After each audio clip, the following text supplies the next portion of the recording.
a Proverbios capítulo 2, versículo 21 al 22, por favor. Proverbios capítulo 2, versículo 21 y 22. Antes de empezar, vamos a orar.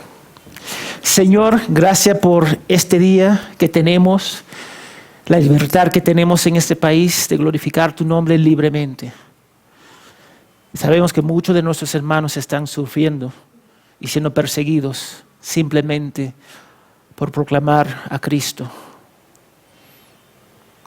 Señor, queremos caminar como Cristo caminó. Guíanos, Señor, para someternos a tu palabra, aprendiendo un poquito más de quién tú eres a través de ella. En el nombre de Jesús, amén y amén. Dice la palabra de Dios, Proverbios capítulo 2, versículo 21 al 22, dice, porque los rectos morarán en la tierra y los íntegros permanecerán en ella, pero los impíos serán cortados de la tierra y los malvados serán ¿qué? Desarraigados de ella. Ahora, el tesis que ya nosotros vimos de Proverbios es el capítulo 1, versículo 7, que dice, el temor del Señor es el principio de la sabiduría, los necios desprecian la sabiduría y la instrucción. Ahora, todos nosotros podemos decir que éramos necios, incluyendo mi persona, todos éramos necios. Pero por la gracia de Dios, ahora somos hijos de Dios a través de la fe en Cristo. Hemos visto que acá Salomón escribió esto para futuros líderes, jóvenes que iban a asumir el liderazgo dentro de la nación de Israel. Ahora, los proverbios, junto con Job, Eclesiastés, los salmos, Cantar los cantares, son considerados literatura de sabiduría dentro de la palabra de Dios. Ahora, nosotros tenemos que ver algo. La sabiduría en este capítulo 2, está condicionado por la cláusula sí. Si vemos el versículo, vamos a ver el 1, dice, hijo mío, si recibes mis palabras. Versículo 4, si la busca como la plata y la procuras como el tesoro. Ahí está, hay una cláusula para recibir la sabiduría de Dios. Debemos colocar a Dios, Cristo, su palabra, por encima de todas las cosas y personas en nuestras vidas. Y personas en nuestras vidas. Y eso a veces es difícil para nosotros. Podemos decirlo en práctica, pero en teoría, pero no en práctica. Decimos lo contrario.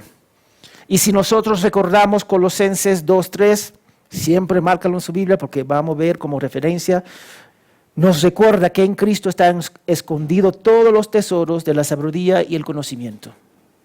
Ahora, si abrazamos la sabiduría de Dios, que se encuentra en la palabra y la persona de Cristo, entonces vamos a comprender y abrazar el temor del Señor. Mira el versículo 5 de capítulo 2. Entonces entenderás el temor del Señor y descubrirás el conocimiento de Dios. Ahí está. Tenemos que abrazar a Jesús, abrazar a Dios sobre todas las cosas y después vamos a entender el temor del Señor. Ahora, la lucha que tenemos es que nuestras palabras pueden decir que amamos a Dios, pero nuestras acciones, deseos envidiosos, pensamientos pecaminosos, desconfianza en Dios y la falta de dedicación hacia Cristo gobierna nuestras vidas en la práctica. Eso es la realidad. A mí me encanta decir, yo temo a Dios. Suena bonito también. Y el pueblo de Dios dice, amén. Pero cuando salimos acá, nada cambia. Y eso no es bíblico. Yo temo a Dios. Pero cuando salgo, ya, no quiero saber de Dios. Así somos. Ahora, ¿cómo expresaba los apóstoles el temor al Señor? Primera de Juan 2:6. Primera de Juan 2:6. El pastor Eddie conoce ese versículo bien. Primera de Juan 2:6. El que dice que permanece en él debe andar como él anduvo. Amén. Ojo, acá no dice debe andar como el pastor Joe anduvo. No dice eso. Ni como el pastor anduvo. No dice eso. Como Cristo anduvo. Primera de Pedro 1:15-16. Primera de Pedro 1:15-16. Mira lo que dice, sino que así como aquel que nos llamó santo, así también sean ustedes santos en toda su manera de vivir. Porque escrito está, sea santo porque yo soy santo. Pablo lo expresó un poquito diferente en Filipenses 1:21. Él dijo, porque para mí vivir es ¿qué? Cristo, y morir es ganancia. ¿Cuántos de nosotros vivimos así? A mí me cuesta. Vamos a ser sinceros. Vivir es Cristo. Pablo respiraba a Cristo. Si cortaba a Pablo, escritura salía. Así era Pablo. Amaba a Dios sobre todas las cosas. Él lo dice diferente en Romanos 14:8. Él dice, pues si vivimos para el Señor vivimos, y si morimos para el Señor morimos. Por tanto, ya sea que vivimos o muramos, del Señor somos. Temer al Señor es estar completamente dedicado a Él. Y eso es difícil. Completamente dedicado a Él. En tu trabajo, en tus estudios, en tus relaciones con tu mamá, con tu papá, con tus hermanos, etcétera, etcétera, etcétera. Y cuesta. ¿Tú sabes por qué cuesta? Mira, el pastoreado sería fácil si no había personas. Si no había un alma y solamente sillas negras, sería excelente. Es que vivimos con personas y nosotros somos ¿qué? Medio complicados. Yo voy a decir medio porque no quiero ofender, pero medio complicados. Nos cuesta.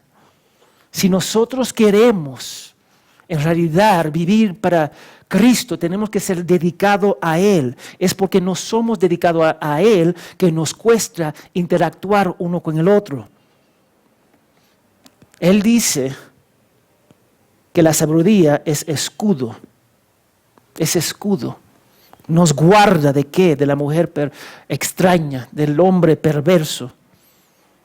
Pero nosotros luchamos. ¿Por qué? Porque a veces no aplicamos la sabiduría en nuestras vidas. A veces nos llevamos por las pasiones y los deseos de este mundo. Sí pasa. Un cristiano dedicado al Señor, él pierde todo deseo y pasiones de este mundo. Todas esas cosas lo pierde por el supremo valor de conocer a Cristo. Yo te voy a dar un ejemplo. Algunos de ustedes que sufrieron del COVID perdieron vamos a decir, no podían probar nada o oler. El gusto totalmente se perdió. Y no podían probar, comían y no había el gusto. Así es un cristiano dedicado a Cristo. Él pierde todo el gusto acá afuera y aprecia a Cristo sobre todas las cosas. Lo aprecia más que el oro, más que la relación, más de casarse, más de tener una familia, más de tener dinero. Él pierde todo ese gusto por abrazar a Cristo. Los puritanos y los reformadores oraban y estudiaban la Biblia por horas. A mí me da vergüenza leer los reformados, porque me veo tan lejos a donde estaban ellos. Ellos se levantaban 3 de la mañana, tengo que orar, 3 horas. Y si no oraban por 3, 4 horas, ya pérdida del día. Nosotros luchamos a orar por 5 minutos. Y cuando oramos por 10 minutos, lo máximo, somos los supercristianos. Caminamos afuera de nuestro cuarto con un S en el pecho así, como Superman. Así somos, 10 minutos orando. Estos hombres oraban 2 horas y no era suficiente tiempo. Pero yo pienso, ellos estaban enamorados de Cristo. Para ellos perdieron todo el gusto, las cosas del mundo, y abrazaron a Cristo. Temer al Señor es estar completamente dedicado a Él. Y no se puede temer al Señor o estar en Cristo sin ser esclavo de Él para su gloria. Y eso es la realidad. Todo lo demás pierde su valor a la luz de conocer y servir a Cristo. Porque yo pensando, no sé si me dio COVID, para ser sincero, pero muchas personas, mi mamá perdió el gusto. Y yo dije, wow, ¿qué sería perder el gusto por el mundo? ¿Qué sería perder el gusto por el mundo? Muchos de nosotros estamos corriendo una carrera así, corriendo a full, para algo que no vale nada. Yo no me voy a llevar este celular al cielo. Esta barba espectacular, espero que esté en el cielo, pero no creo que lo voy a llevar. El carro que yo tengo, no voy a llevar. Las casas que ustedes tienen, no van a llevar. Tenemos esa tendencia de correr una carrera en vano. Mira, cuando mi hija era más pequeña, ella tenía mucho, y todavía tiene mucha energía. Entonces, a veces yo le digo, Eliana, busca esto que está en tercer piso, segundo piso. Y después empiezo a contar, 1, 2, 3, y ella corriendo. A mí no importa, yo dejo de contar cuando ella sube las gradas. Y cuando ella baja, ok, 19, 19. Y así nosotros corremos en vano. Corremos en vano en esta vida pensando que vamos a lograr algo. Saboreando lo que tiene el mundo y despreciando la eternidad que tenemos en Cristo. Salomón estaba recordando a los futuros líderes las consecuencias de rechazar a Dios, su palabra, de atesorar sus mandamientos, de buscarlo más que la plata y el oro. Si eso no pasaba, habría consecuencias espirituales y consecuencias personales. Mira lo que dice el 21. Porque los rectos morarán ¿en qué? La tierra. Y dice el 21, y los íntegros permanecerán en ella. Qué precioso es eso. Pero si eso no pasaba, había consecuencias que iba a afectar su liderazgo a estos jóvenes futuros. Si una persona sigue al hombre malvado, del versículo 12, a las palabras seductoras de la mujer extranjera en versículo 16, estaba destinada a un destino, el infierno, nada más y nada menos. Yo te voy a dar un ejemplo. Yo estaba viendo un documentario con mi esposa. Ella no quería verlo, pero yo sí quería verlo. Era el fundador del Hillsong. ¿Ustedes conocen Hillsong? Esa iglesia, no es iglesia, es más, es un club. Pero el fundador de esa iglesia abusó de 6 a 8 niños mientras era pastor. Es más, pagó uno $10,000 para el silencio. Yo supe de un pastor principal que su esposa le divorció. Él era pastor y su esposa lo dejó. Y él no bajó del pastorado, del púlpito. Y tú sabes lo interesante de ese mismo pastor. Hace algunos años, antes, uno de los liderazgos de él se divorciaron y él le dijo a ese hombre, baja del puesto. Pero él no estaba dispuesto a soltar el púlpito. Cuando pasó a él dijo, bueno, yo soy la excepción. Eso pasa mucho.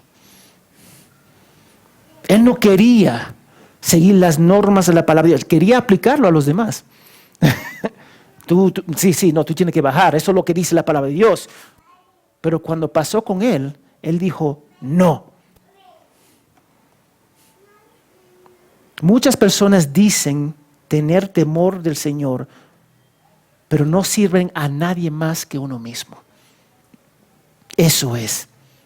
Y es evidente en iglesias y ministerios. Y el versículo 20 nos recuerda que la sabiduría nos guarda y nos protege para que andamos por los caminos buenos y nos mantengamos en la senda de los justos. Lo que significa es obedecer a Dios. Y el versículo 21, el rey Salomón le dice a los jóvenes el privilegio de vivir en el temor del Señor. Miren lo que dice, yo voy a leer la versión Dios habla hoy, porque los que viven rectamente, sin tacha, vivirán para siempre en la tierra. Si tememos al Señor y nos sometemos a Cristo, habrá una recompensa eterna. Vamos a habitar en la tierra prometida. Ahora, ¿qué significa la tierra prometida? Vamos a Génesis 13, 14 a 15, por favor. Génesis 13, 14 a 15. Dice la palabra de Dios en Génesis 13, 14 y 15. Y el Señor dijo a Abraham, después que Lote se había separado de él, alza ahora los ojos y mira desde el lugar donde está hacia el monte, el sur, el oriente y el occidente. Pues toda la tierra que ves te la daré a ti y a tu descendencia para siempre. La tierra prometida era parte del pacto de Dios. Él dijo a Abraham, yo te voy a dar esta tierra. Amén. Que Israel en un momento poseyó. Ellos tenían esa tierra y después ¿qué pasó? Lo perdieron. ¿Por qué lo perdieron? Su desobediencia. Ahora, si ustedes quieren estudiar las consecuencias de Deuteronomio capítulo 28. Es largo, es las bendiciones por obedecer a Dios y las consecuencias. Pero ellos perdieron esa tierra prometida. Ahora nuestra tierra prometida está con Cristo. Ahora vamos a leer Hebreos 11, 3 al 16. Hebreos 11, 13 al 16. Hermana Gaby, ¿tú puedes leer, por favor?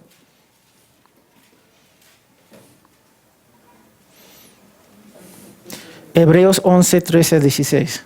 Amén.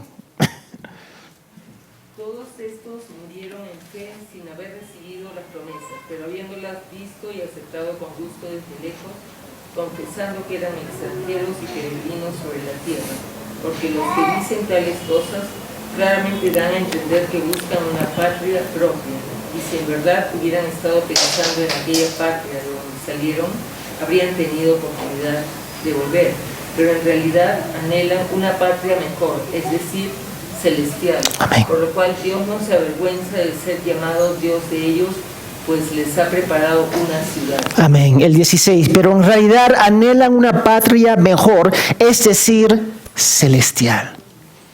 Ahí está, celestial. Nuestra tierra prometida es con Cristo. Y eso es precioso. Mientras muchos de nosotros corremos la carrera de sacar títulos, propiedades, etc., y tener el sueño peruano, el sueño americano, el sueño europeo, que sea,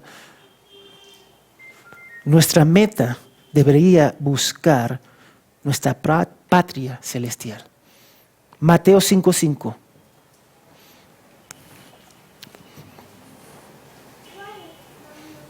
Dice, bienaventurados los humildes, pues ellos heredarán la tierra.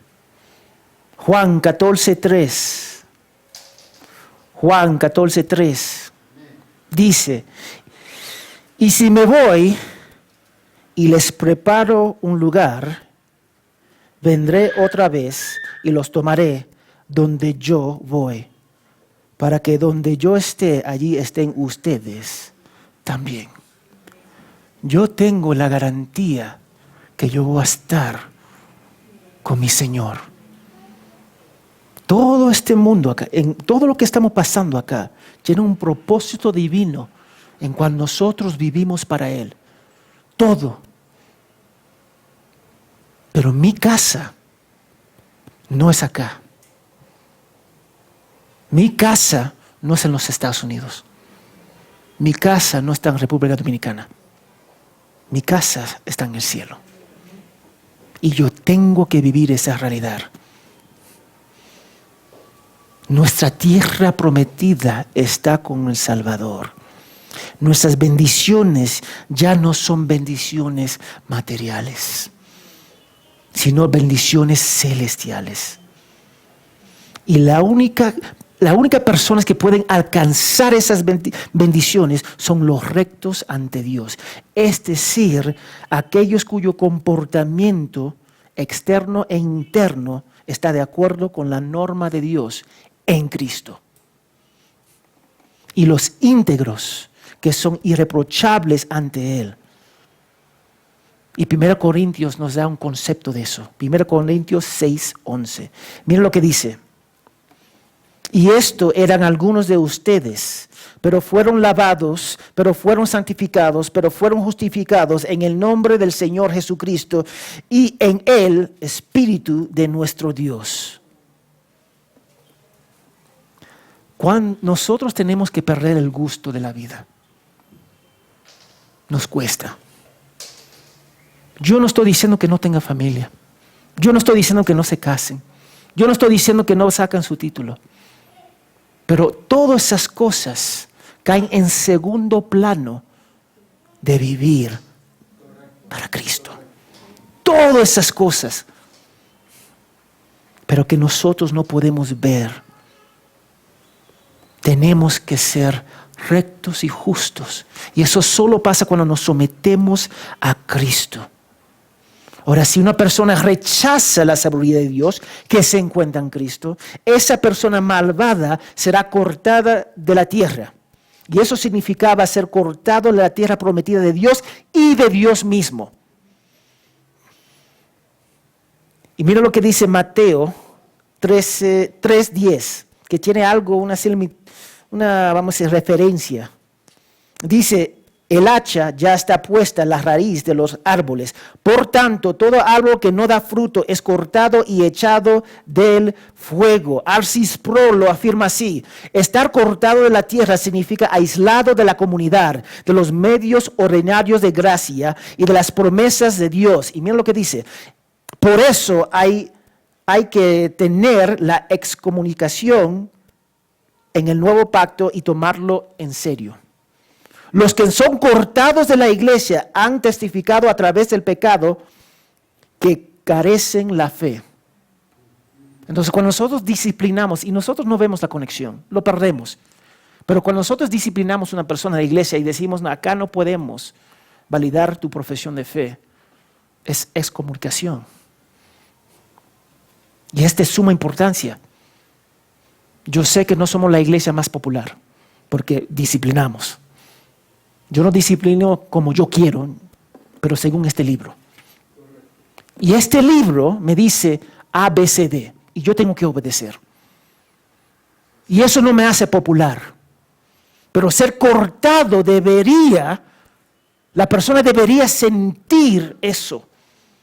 Es difícil, ese quiebra de relación con la iglesia cuando estamos pasando tiempo con la persona en disciplina. Es difícil. Es para que la persona sienta el peso de sus pecados y regrese a la iglesia. Hay bendiciones y consecuencias de abrazar o rechazar la sabiduría de Dios. Y si rechazamos a Cristo, no vamos a entrar en el descanso eterno de Dios. Y vamos a ser echados al infierno. Si abrazamos la sabiduría, vamos a morar con Cristo eternamente. Y eso para mí es precioso. Abrazar y estar con Cristo por toda la eternidad. La sabiduría te va a llevar a eso.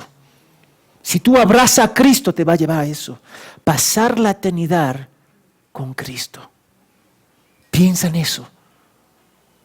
Y con cuerpos glorificados, con mentes glorificados, con corazones glorificados, sin jamás pecar y estar perfectamente en su presencia, amándolo perfectamente para su gloria, para su honra. Yo anhelo eso. No importa cuántos carros, terrenos tenemos, títulos que tenemos, anhelamos a Cristo más que esas cosas. Tenemos que perder el gusto de acá afuera. Tenemos que perder ese gusto. Porque si no perdemos ese gusto, ¿tú sabes lo que va a pasar? El mundo no va a jalar hacia acá. La iglesia te va a jalar hacia acá. Y es más fácil echar la culpa a la iglesia. No, yo soy muy estricto, me voy. Eso es lo que pasa normalmente. Y se acercan a los gustos del mundo. Nosotros, si somos creyentes, tenemos que entender hay consecuencias y hay bendiciones de seguir a Cristo. Tenemos que reconocerlo. Es que no queremos reconocerlo. Es más fácil correr la carrera mirando abajo. Voy a correr. Llega a los 20 años, los 30 años, los 40 años, los 50 años. Y cuando tú terminas, tú tienes una casa, tú tienes dinero en la cuenta, pero ninguno de tus hijos conocen a Dios. Todos son profesionales y nadie son creyentes. Tú mismo te envías al infierno y después envía a tu familia al infierno. Porque le diste todos los gustos de acá y no le dieron ninguno de los gustos acá. Y cuando lo probaron por primera vez, no me gusta. Así somos nosotros. Tenemos que entender, hay consecuencias, hay bendiciones. Pero si nuestro gusto está ahí afuera tú vas a parar. Porque si el amor de Cristo no es suficiente para perder todos esos gustos, no hay nada que la iglesia puede hacer para traerte acá. Tiene que tener un amor por Dios. La pregunta es que la cuestión es que no tenemos ese amor. Y muchos de nosotros vamos a seguir, sí, qué lindo, pastor. Y poco va a cambiar. ¿Qué gusto tiene? ¿De la iglesia o de Dios? Amén, hermanos. ¿Cuántas personas hay? 30, ok. Janie, tú vas a dirigir un grupo, por favor.